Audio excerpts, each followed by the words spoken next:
There will never be a point in your time in your life where it's the right time to do a great thing. If you're waiting for that perfect moment, that perfect timing, it's not going to happen. You know what you have to do? You have to create the perfect time and the perfect opportunity and the perfect situation. So that a lot of people become comfortable. They stop growing. They stop wanting anything. They become satisfied. People getting ready to go to jobs that they don't like. Jobs that are making them sick. You see, when you're not pursuing your goal, you are literally committing spiritual suicide. When you have some goal out here that you're stretching for and reaching for that takes you out of your comfort zone, you'll find out some talents and abilities you have that you didn't know you have. When the messenger of misery visits you, what are you going to do? What will keep you in the game? There are things that you think you'll never need to know, that you may only need to know one time in your life, but that could save your life because you had that knowledge. Unless you attempt to do something beyond that which you've already mastered, you will never grow.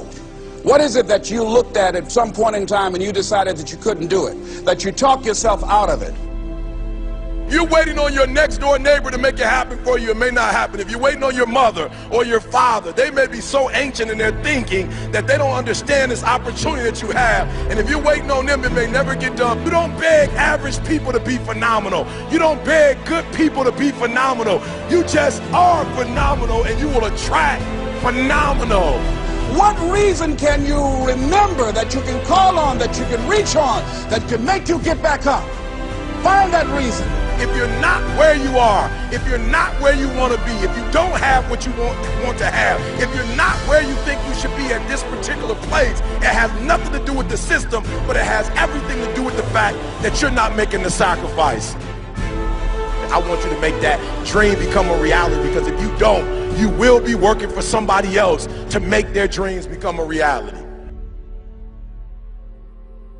Everybody is against you or don't believe in you no more. And let me tell you something, that's a lonely feeling.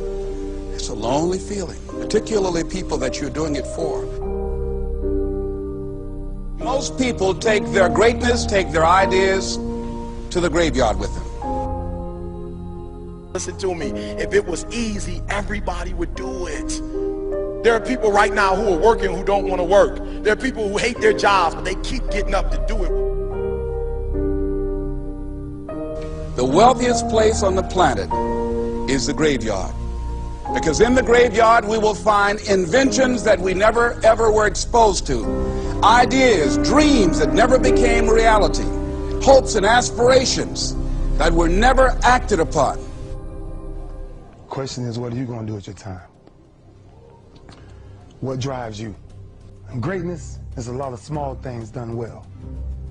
Day after day, workout after workout, obedience after obedience, day after day. When things don't work out for you, when things happen that you could not anticipate, what are the reasons that you can think of that can keep you strong? You will never ever be successful until you turn your pain into greatness, until you allow your pain to push you from where you are to push you to where you need to be. Stop running from your pain and embrace your pain. Your pain is going to be a part of your prize, a part of your product. I challenge you to push yourself. See, it's easy to be on the bottom. It doesn't take any effort to be a loser. It doesn't take any motivation, any drive in order to stay down there on a low level. But it calls on everything in you. You have to harness your will to say, I'm going to challenge myself. I mean that what you did last week don't count. Today is the only important day. There are 86,400 seconds in a day, and how you use those are critical. You got 86,400 today, and what you do today is going to cement who you are. Nobody's going to talk about what you did last week. That the biggest enemy you have to deal with is yourself. There's an old African proverb that says, if there's no enemy within, the enemy outside can do us no harm. You you have this opportunity of a lifetime. It means absolutely nothing if you don't take advantage of it in the lifetime of this opportunity. I got a saying that when life knocks you down, try and land on your back, because if you can look up, you can get up. If you want a thing bad enough to go out and fight for it, to work day and night for it, to give up your time, your peace, and your sleep for it, if all that you dream and scheme is about it, and life seems useless and worthless without it. See, it's time now. If you want to make this your decade, you've got to start saying yes to your life. You've got to start saying yes to your dreams, yes to your unfolding future, yes to your potential, as opposed to saying no. When you die, die on E. Leave no dream left behind, guys. Leave no opportunity left behind. When you leave this earth, accomplish every single thing you can accomplish. Listen to me, you're going to be here one day, but you'll never get here if you give up, if you give in, if you quit. And finally, guys, you got to want to succeed as bad as you want to breathe.